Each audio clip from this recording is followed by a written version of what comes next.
Susan, when were you in Burkina Faso? 83, 84. And you were doing what? Working with weavers and spinners and dyers. Are you a weaver? Yes. And what, before you went, you were weaving and I spinning was. and dyeing? It started out as an avocation, and then for several years I did that as a almost successful, definitely failing business. And so you went to Burkina Faso to teach weaving and spinning and dyeing? Yes, there were new regions set up, resettlement of the Volta valleys, and they wanted to bring in crafts for women. They started on weaving. It had started with the churches 50 years previously, I think, and there also was a tradition of women weaving certain kinds, the panyas on upright looms. The women went to very heavy metal two-harness looms.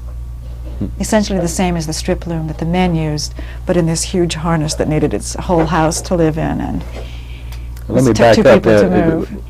Weaving, teaching weaving in Africa almost sounds like carrying coals to Newcastle. That's what I thought too.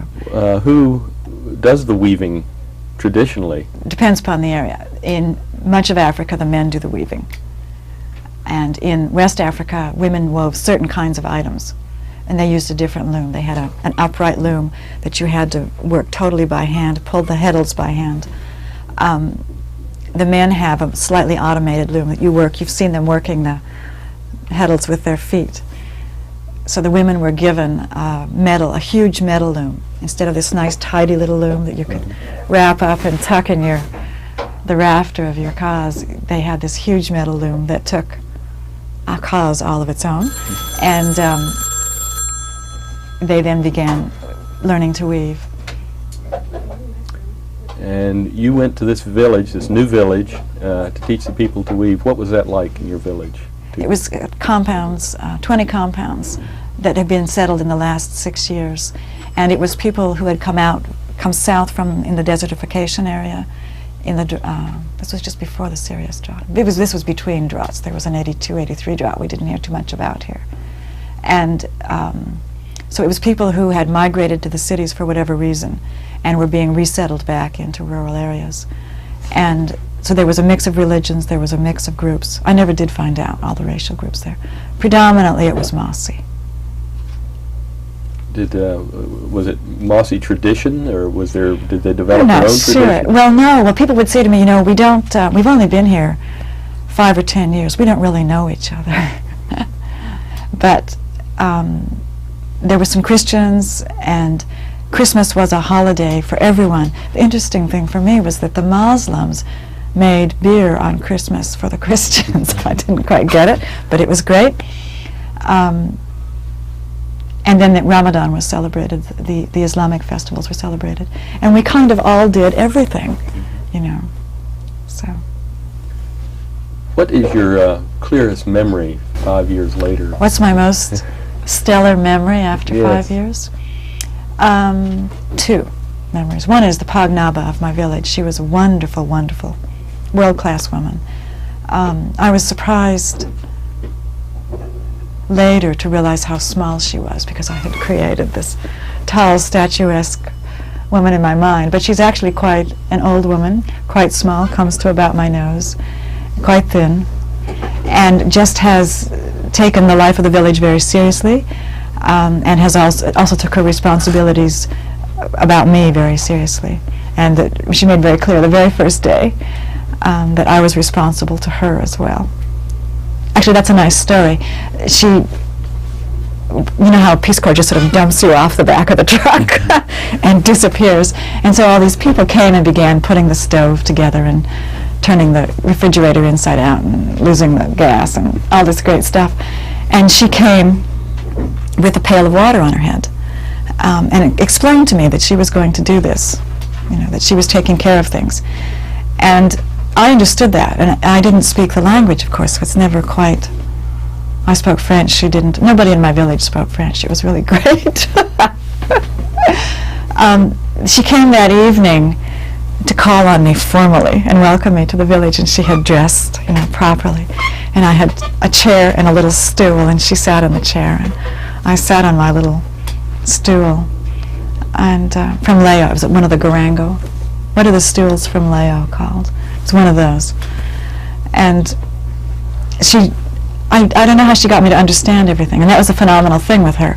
She could get me to understand anything she wanted, and I could, if I spoke in French, she could understand anything I wanted her to understand. And people would sit around and say, "You're having conversations," and I'd be babbling away in French, and she'd be talking away in Moray, you know. And we had a great time together. She was just a wonderful woman. So that first evening, she made very clear that she was the Pagnava. She was in charge, and I was responsible to her, and that she was responsible for me. And she always handled that relationship with the most incredible love. You know, she was a great friend, a very great friend. Always made sure I did the right things, and didn't do the wrong things. And in groups, she would all of a sudden sort of tap my arm and tell me what to do and what not to do. The other memory is the kids in the afternoon, late afternoons, when the little boys came home with the cattle. And the woman who helped me do the laundry and the water, it would end up that a whole team of us would be trotting off with our buckets on the head, and all the kids would gear their water collecting time. So we had this long procession of jokes and songs and all the way back to the house, and then we'd often play games, and that was, of course, very special. I think the bigas are my favorite memories. I know, they're real good. Crowds of little children everywhere. Yeah. But they're an important part of village life. Yeah. It couldn't move without them. Right. But there's a special sort of place they have in the village where everybody takes responsibility for them. And, Now, you went back recently. I did. I got to go back a year ago, November. What was that like? That was really incredible. It was almost corny, actually. I, of course, couldn't get there. It wasn't market day. I couldn't get anywhere near. So I went to Manga, which is to the south. That was amazing. Also, I walked in to the marché there. You probably haven't been to Manga. Well, you know, it's the very low thatched little stalls. I couldn't see in, but I was headed to where I remembered Eric's stall, his bicycle stall being. Eric had been 13 when I knew him.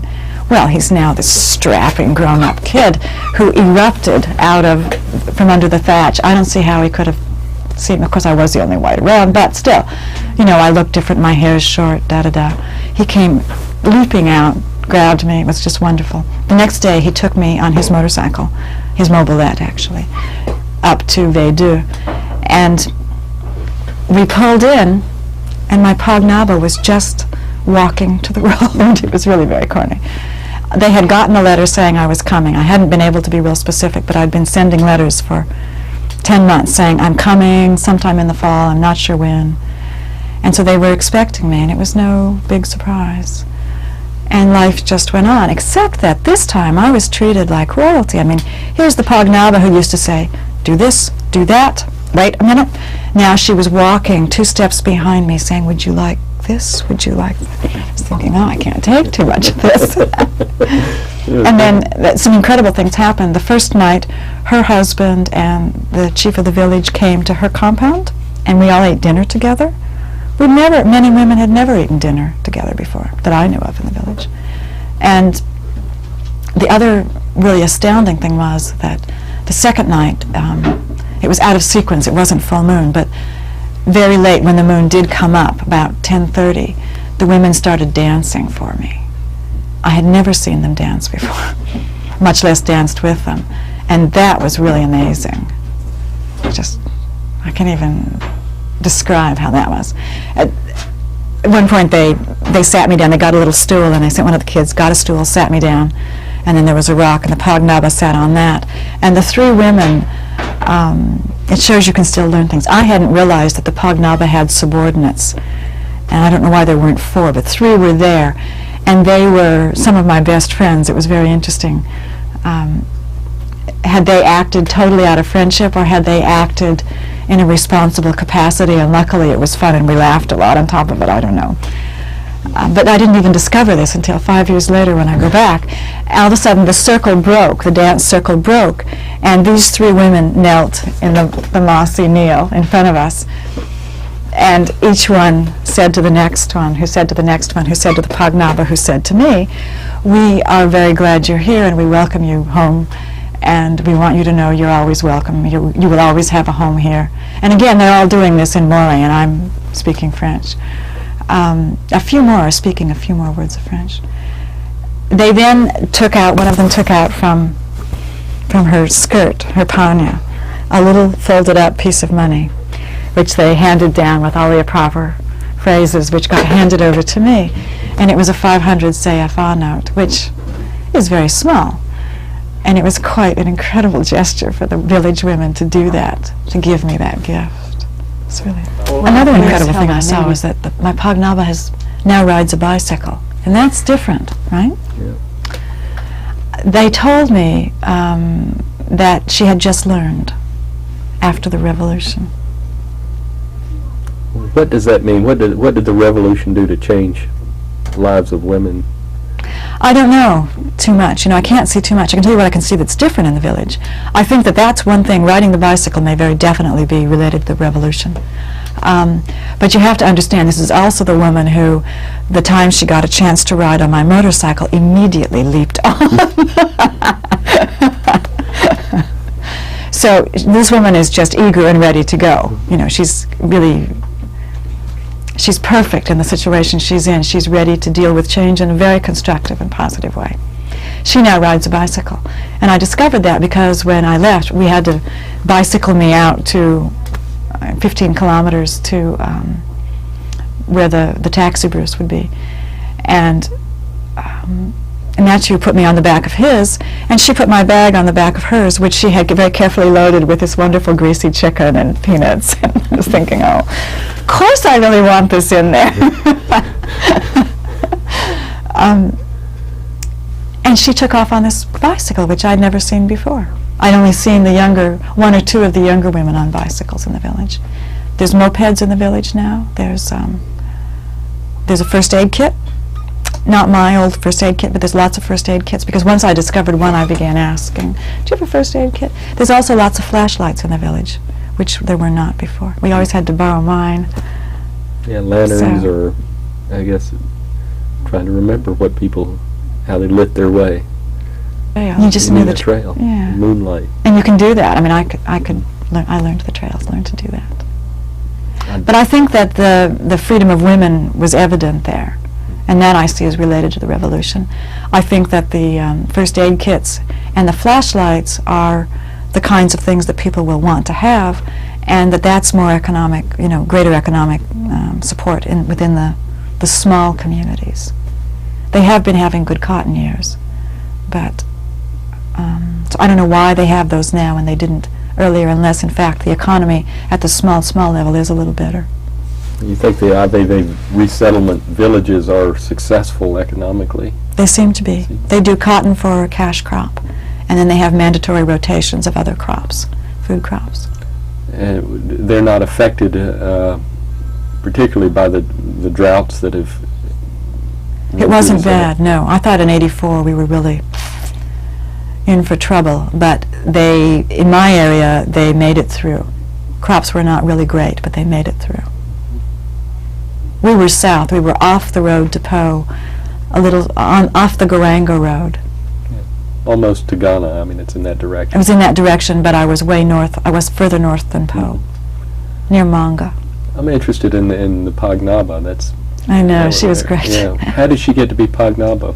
It was never clear to me. In some places you're elected, and I think in this area, because it's an Aveve village, I imagine you were appointed. I'm not sure. I never really found that out. In a traditional village, it might be the Naba's eldest wife or senior I'm wife. not sure that it is. It was explained to me that it's never been hereditary, but then supposedly the position of chief of the village is not hereditary either. And it was very clear in my village that even though the kid, let's see, I hope he never sees it. I hope Simone never sees this. Yeah. But even though he went through his thievery cycle rather late after his teens, that was no problem. He was still headed towards being the chef de village.